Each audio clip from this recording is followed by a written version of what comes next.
ملګرو دلته خلیل الرحمن قمر یو ډرامې لیکونکی دی پنجاب کې. د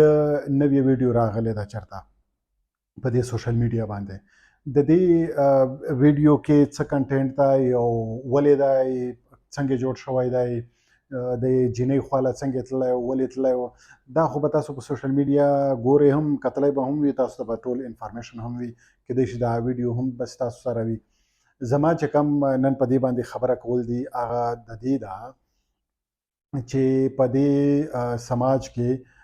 کله هم د اخلاقیاتو تعین شي، نو هغه اخلاقیات یونیورسلی په ټوله دنیا کې یا په ښه آیډیالي چې مونږ وایو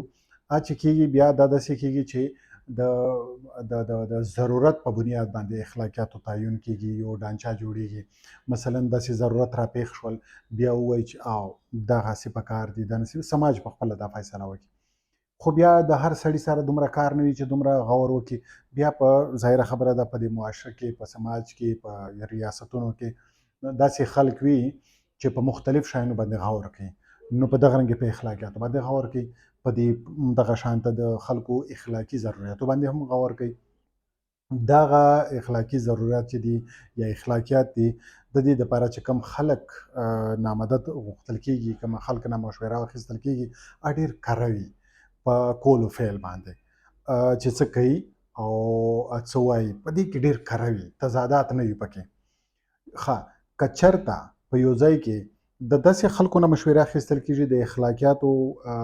تعین کولو کې، اخلاقیات ډانچه جوړولو کې، چې هغه کې په کولو کې او په کړه وړه کې او په ویلو کې ډېر زیات فرق وي، تضاد وي، وایي څه او کوي څه. په دې ځای کې بیا ستونزه راشي. په دې ځای کې اول ستونزه خو دا راشي چې دا اخلاقیات به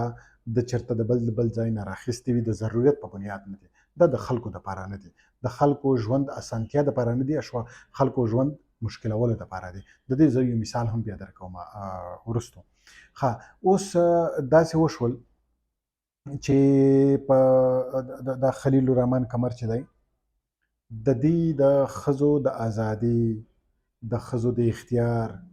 د ښځو پوره چې کوم انسانیت دی، مطلب انسان دی ښځه، د دې نه په مختلف حوالې سره په مختلف اصطلاحات کې په مختلف طریقې سره انکار کړی دی، او بیا د دې دپاره څه مختلف داسې دي چې په تحریکونو کې شامل شوی دی، لکه جماعت اسلامي چې کوم حیا ډے لمانځي، دا حیا ډے کې بیا دی تقریر نه کوي، که نه، داسې نور د میرا جسم میری مرضی خلاف کمپین، او چېرته هم ښځه خبرې کولی شي، سوچ لري، دا اکثر همیشه دپاره په جنګ کې، لکه همیشه دپاره ښځه ته وایي چې ستا جسم دی څه شی، زه په دې باندې دا هم نه کوم، لکه پې توکمه نه لاړې هم نه پې اچوم وغیره وغیره، کیسه یوه ده روانه کړې وي، که نه، په هر ځای کې. دا یو کس نه دی، خو زه چونکې کیس سټډي دا د یوه تاسو واخلئ، بیا دا تاسو په دې ډېرو خلکو باندې اپلای کولی شئ. عمران خان ته یوه کیسه راغله منځته چې کله د وزیر اعظم و، داسې واقعات وشول د ریپ چې لږ په میډیا باندې راغلل، په سوشل میډیا راغلل، نو عمران خان د دې ټولو ته جواب دا ورکړ، ریسپانس یې دا ورکړ چې د ښځې به جامې چېرته خرابې وي، ځکه په دې باندې ریپ اټمپټ وشو. ښه ښځه چې خرابې جامې اغوندي، سړی به ټمپټیشن پیدا کېږي، سړی به دې ته متوجه کېږي، نو بیا به په دې باندې ریپ کېږي، نو مسله د ښځو په لباس کې ده، مسله په ښځه کې ده. د دې نه علاوه داسې نورې کیسې ډېرې وې، که نه. یو بله خبره دا ده چې په خیبر پښتونخوا کې چې کله د دوی دلته په مرکز کې حکومت و د پی ټي آی د عمران خان، او په خیبر پښتونخوا صوبه کې هم حکومت و، نو بیا په د کالج او سکول په جینکو باندې دوی د لازمي کړله چې دلته به دوی ابایا اغوندي، برقه به اغوندي، پوره سطر به کوي. دا زه نه پوهېدلم چې لکه دوی ته د دې شیانو د کم ځای نه کیسه راځي او ولې راځي، ځکه چې په پښتونخوا کې چې څوک پرده کوي یا هم پرده کوي، چې څوک یې نه کوي، مطلب هغه شانته څادر کې پرده کېږي او خلک یې کوي نارملي دومره ضرورت هم نشته چاته چې دا ورته ووایي چې ته پرده وکړه ځکه چې مثلا د ښځو کې د جینز استعمال نشته د سلیولس شرټونو یا د ټي شرټ یا د پولو شرټ یا داسې نور قسم سکرټس مټ دا رواج هم نشته بس جنکۍ دي او په خلک په موټرو کې په پک اینډ ډراپ والا چې کم سرویس دي په دې کې وړي او څادر مادر یې اغوستی مخې پټ وي دا عمومي رواج دی که نه وي هم مخې ښکاره هم وي چې کم ښکاره وي خو لکه دا نور ټول څادر مادر استعمالوي نو ما وی چې دا شی د کومه راغی د عمران خان سره د خلیل الرحمن قمر د دې او داسې نور کسان چې دي د دې تصویران راغلل نو بیا ماته دا اندازه ولګوله چې د عمران خان د دې ټول اخلاقیاتو چې څومره پوهه ده دا د دې خلکو نه راغلی ده نو که چېرته داسې خلک د پاکستان اخلاقیات جوړوي بیا د اخلاقیات مسله دا ده چې بیا قانون جوړ شي لکه په پښتونخوا کې چې دا ووایي که نه چې لکه ښځې جنکۍ به اوس په برکه کې ځي نو دا قانون شي بیا نو چې قانون جوړ شي دې مطلب دی د خلکو ژوند یې په عذاب که د اخلاقیاتو حالانکه د اخلاقیات خو پکار دی چې اسانتیا پیدا کړي سرټنټي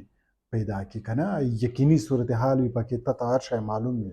غیر یقیني نه وي چې کوم اخلاقیات غیر یقیني صورتحال جوړوي افرادي دي بل چا راوړي دي د کوم بل ځای نه راوړي دي اوس دغه سړی چې دی دغه سړی د پردو ښځو سره به وجود چې ښځې شته بچي شته هر شی شته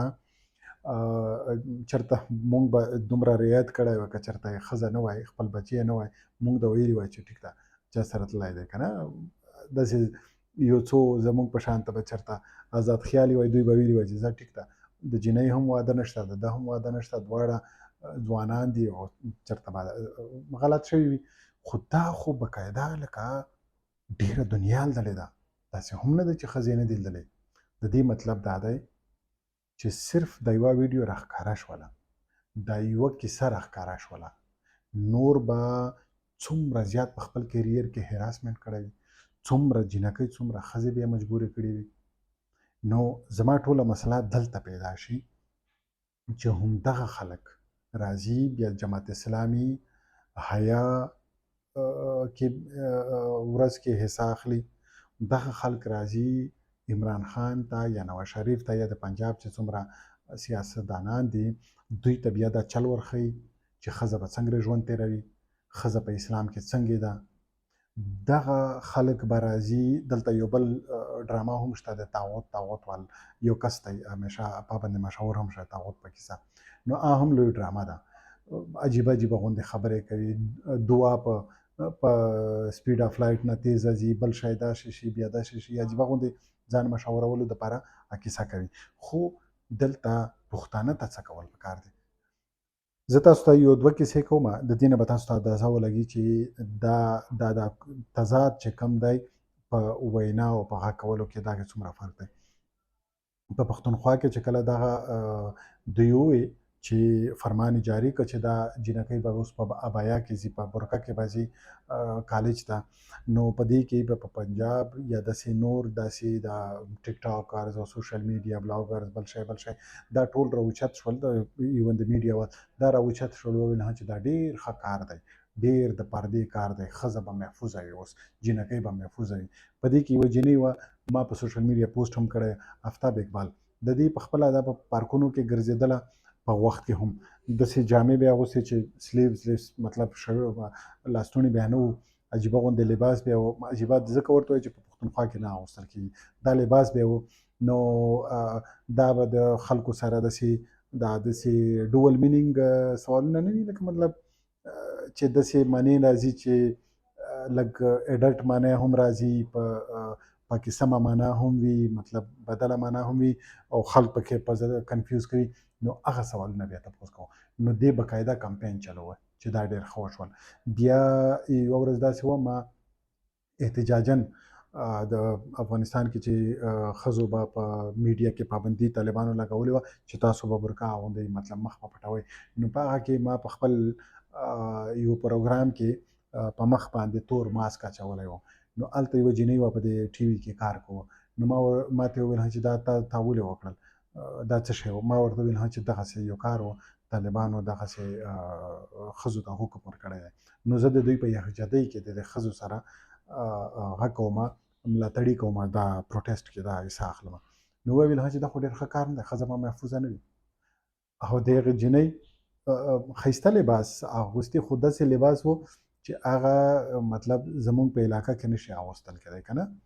نو په میډیا کې ما ویل چې ښه، نو بیا دا ته ولې داسې کوې؟ چې زما خو مجبوري ده. ما چې څه شي مجبوري ده، هم ټي وي نه دی وباسي. زه خو ډېرې ښځې وینم چې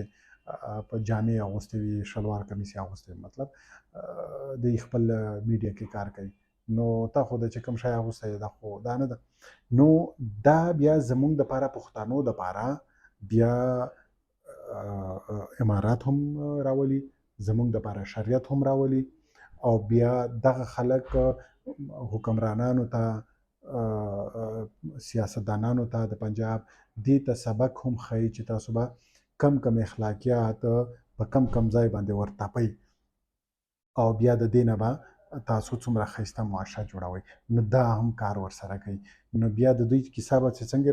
روانه وي، خو بیا زموږ دپاره به عذاب راځي. دغه د